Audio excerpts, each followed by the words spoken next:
Reading through the Bible in a year, June 4th, Deuteronomy chapter 8, Psalm 91, Isaiah 36, and Revelation chapter 6. The whole commandment that I command you today, you shall be careful to do, that you may live and multiply, and go in and possess the land that Yahweh swore to give to your fathers. And you shall remember the whole way that Yahweh your God has led you these 40 years in the wilderness, that he might humble you, testing you to know what was in your heart, whether you would keep his commandments or not. And he humbled you and let you hunger, and fed you with manna, which you did not know, nor did your fathers know, that he might make you know that man does not live by bread alone, but man lives by every word that comes from the mouth of Yahweh. Your clothing did not wear out on you, and your foot did not swell these 40 years. Know then in your heart that as a man disciplines his son, Yahweh your God disciplines you. So you shall keep the commandments of Yahweh your God by walking in his ways and by fearing him. For Yahweh your God is bringing you into a good land, a land of brooks of water, of fountains and springs, flowing out in the valleys and hills, a land of wheat and barley, of vines and fig trees and pomegranates, a land of olive trees and honey, a land in which you will eat bread without scarcity, in which you will lack nothing, a land whose stones are iron, and out of whose hills you can dig copper. And you shall eat and be full, and you shall bless Yahweh your God for the good land he has given you. Take care lest you forget Yahweh your God by not keeping his commandments and his rules and his statutes, which I command you today. Lest, when you have eaten and are full, and have built good houses, and live in them, and when your herds and flocks multiply, and your silver and gold is multiplied, and all that you have is multiplied, then your heart be lifted up, and you forget Yahweh your God, who brought you out of the land of Egypt, out of the house of slavery, who led you through the great and terrifying wilderness with its fiery serpents and scorpions and thirsty ground where there was no water, who brought you water out of the flinty rock, who fed you in the wilderness with manna that your fathers did not know, that he might humble you and test you, to do you good in the end. Beware lest you say in your heart, my power and the might of my hand has gotten me this wealth. You shall remember Yahweh your God, for it is he who gives you power to get wealth, that he may confirm his covenant that he swore to your fathers, as it is this day. And if you forget Yahweh your God, and go after other gods and serve them and worship them, I solemnly warn you today that you shall surely perish. Like the nations that Yahweh made to perish before you, so shall you perish, because you would not obey the voice of Yahweh your God. That's all the notes to hear. Now Psalm 91.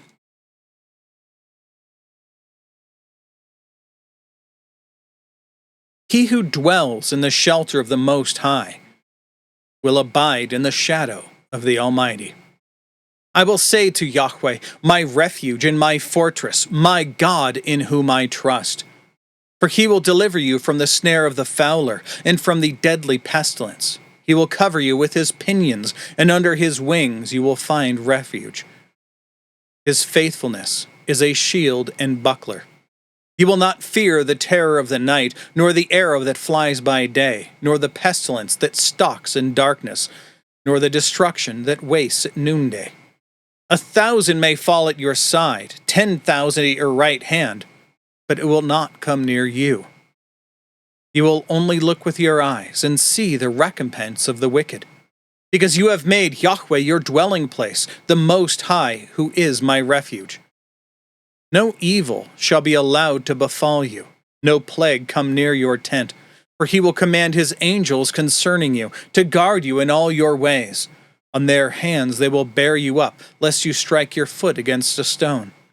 You will tread on the lion and on the adder. The young lion and the serpent you will trample underfoot, because he holds fast to me in love. I will deliver him. I will protect him, because he knows my name. When he calls to me, I will answer him. I will be with him in trouble. I will rescue him and honor him. And with long life, I will satisfy him and show him my salvation. Now Isaiah 36.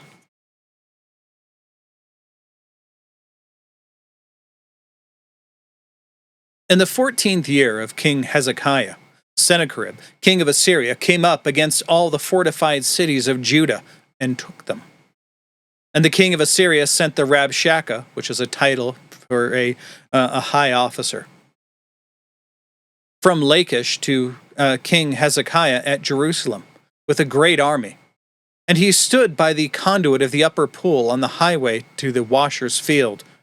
And there came out to him Eliakim, the son of Hilkiah, who was over the household, and Shebna the secretary, and Joah, the son of Asaph, the recorder.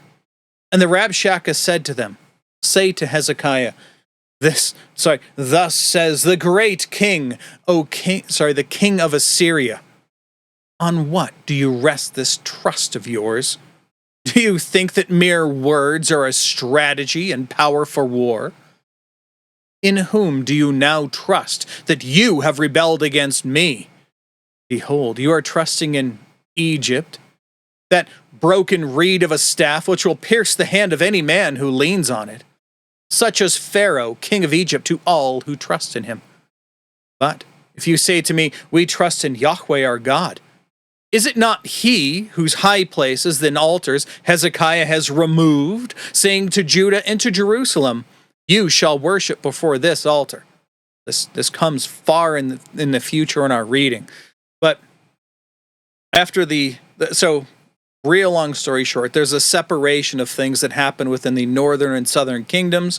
We're not going to get into that now, just know that it happened. And the kingdom wherein all of Israel lived never had a good king. Well, they had one who was kind of good and mostly bad, but still, they never had a good king who sought after Yahweh. However, in Judah, they did. It was about 50-50, good and bad. And Hezekiah came after a kind of long chain of kings who didn't bother taking down all of these altars and Asherim and ways that people could worship these idols and the gods of the land around them. The same way that Yahweh just told the people, as we read, to never do. This is what the people were doing. So Hezekiah came in and he burned all of the Asherim and tore down all of these altars. And he told the people, You must worship Yahweh on the mountain that he chose in Jerusalem. That's what's being referenced here.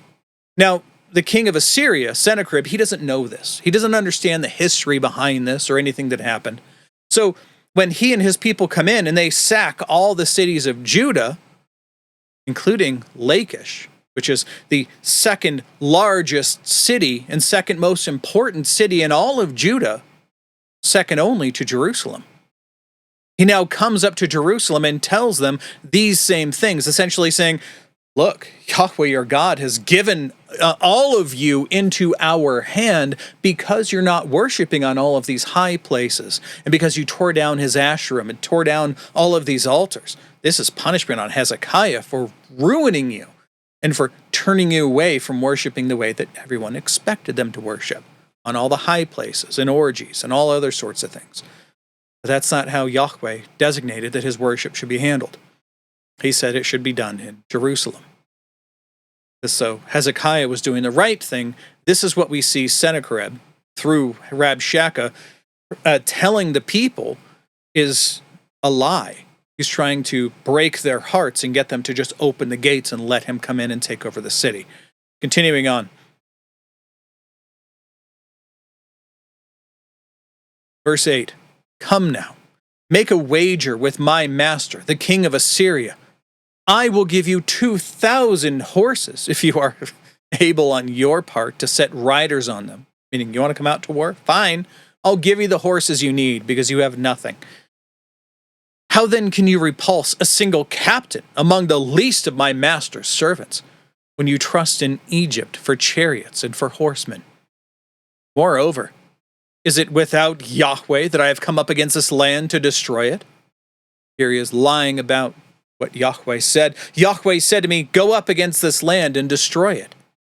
Then Eliakim, Shebna, and Joah said to the Rabshakeh, please speak to your servants in Aramaic, for we understand it. Do not speak to us in the language of Judah within the hearing of the people who are on the wall. But the Rabshakeh said, has my master sent me to speak these words to your master and to you, and not to the men sitting on the wall, who are doomed with you to eat their own dung and drink their own urine? Then the Rabshakeh stood and called out in a loud voice in the language of Judah, hear the words of the great king, the king of Assyria. Thus says the king, do not let Hezekiah deceive you, for he will not be able to deliver you. Do not let Hezekiah make you trust in Yahweh by saying, Yahweh will surely deliver us. This city will not be given into the hand of the king of Assyria.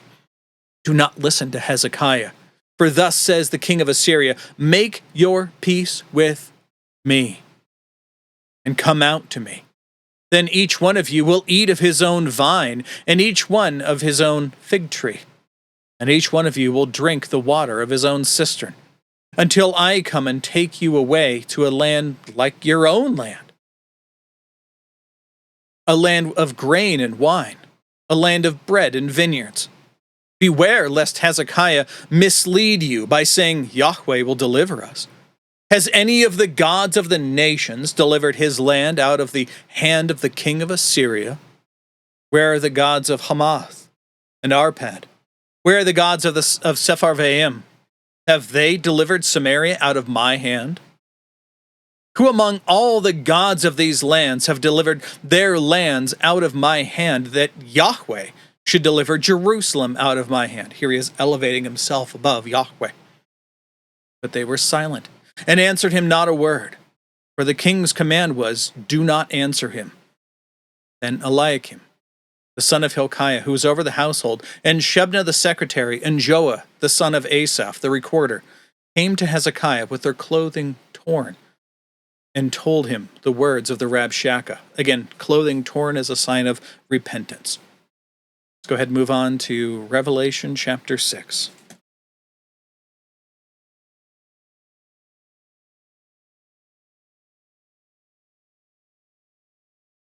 Now I watched when the Lamb opened one of the 7 seals. Again, questions, concerns, notes are important here. And I heard one of the 4 living creatures say with a loud voice like thunder, come. And I looked, and behold, a white horse, and its rider had a bow, and a crown was given to him, and he came out conquering and to conquer. When he opened the 2nd seal, I heard the 2nd living creature say, come. And out came another horse, bright red. Its rider was permitted to take peace from the earth, so that people should slay one another. He was given a great sword. When he opened the 3rd seal, I heard the 3rd living creature say, come. And I looked, and behold, a black horse, and its rider had a pair of scales in his hand. And I heard what seemed to be a voice in the midst of the 4 living creatures saying, a quart of wheat for a denarius, and 3 quarts of barley for a denarius. And do not harm the oil and the wine. When he opened the 4th seal, I heard the voice of the 4th living creature saying, come. And I looked, and behold, a pale horse, and its rider's name was Death, and Hades, the place of the dead, followed him. And they were given authority over 1/4 of the earth, to kill with the sword, and with famine, and with pestilence, and by wild beasts of the earth. When he opened the 5th seal, I saw under the altar the souls of those who had been slain for the word of God, and for the witness they had borne. And they cried out with a loud voice, O sovereign Lord, holy and true, how long before you will judge and avenge our blood on those who dwell on the earth? Then they were each given a white robe and told to rest a little longer, until the number of their fellow servants and their brothers should be complete, who were killed, or rather who were to be killed as they themselves had been.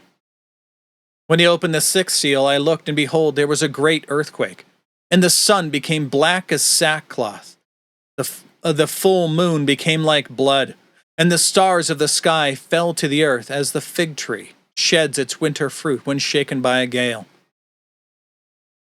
The sky vanished like a scroll that is being rolled up, and every mountain and island was removed from its place. Then the kings of the earth, and the great ones, and the generals, and the rich, and the powerful, and everyone, slave and free, hid themselves in the caves and among the rocks of the mountains, calling to the mountains and rocks, "Fall on us, and hide us from the face of him who is seated on the throne, and from the wrath of the Lamb. For the great day of their wrath has come, and who can stand?" Again, the notes are fantastic to read through. They'll help you through a lot of this. That said, that's all the reading and all the notes for today. God willing, we'll be back tomorrow. Behold, the word of the Lord.